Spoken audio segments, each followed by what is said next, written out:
Hey everybody, it's me, Ben, and today's question is specific to the United States. How does the Affordable Care Act work, and what does it do? Although its full name is the Patient Protection and Affordable Care Act, you've probably heard it just called the Affordable Care Act or Obamacare or the ACA. It's called Obamacare because President Barack Obama signed it into law on March 23, 2010. But what does it actually do? Let's look at the basics. Healthcare in the United States has some serious long-term issues. First, there are millions of uninsured people.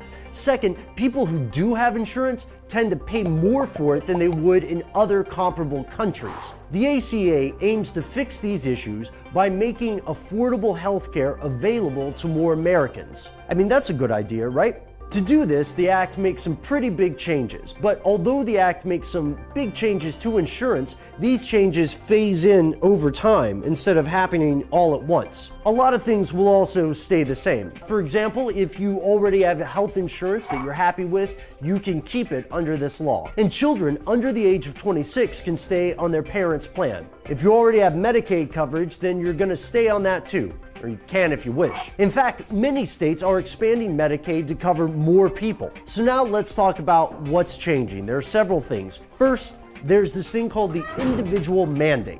Most Americans will be required to have some form of health insurance. This is a sweeping change for a country with an estimated 30 million uninsured residents. But how do you enforce something like that? By 2014, everyone without health insurance will need to pay a small fee. During that year, for instance, the fee is going to be $95 per adult, $47.50 per child. The maximum a family will pay in 2014 is $285. Now those numbers are over the whole year, not month by month. To make sure that people can find affordable insurance, the ACA creates what are called health insurance marketplaces. These are virtual spaces run by the federal government or by your state where customers can see different plans and prices offered by insurance providers. So ultimately, this might allow you to qualify for lower premiums depending on your income and your family size. And regardless of what kind of insurance you have, insurers will no longer be able to deny or revoke coverage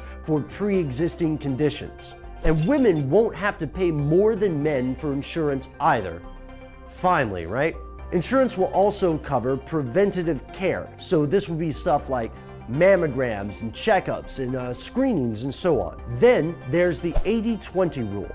Insurers will generally be required to spend at least 80% of the money they get from premiums on, wait for it, actual health care. If your insurer spends too much on overhead, then you're going to receive a rebate. Finally, the laws also require companies to publicly justify rate increases of over 10%, and they are banned from imposing lifetime dollar limits on benefits. This act also affects your employer, whether you work for a large company or a smaller company. A smaller business, one with less than 50 employees, can visit the Small Business Health Options Program, or, get this, SHOP, right? Government loves an acronym, to compare and purchase affordable health plans. Additionally, some of these businesses might be eligible for tax credits if they get coverage through SHOP. The rules are a little bit different for bigger businesses. In 2015, they have to make what's called an employer shared responsibility payment if they don't provide insurance meeting a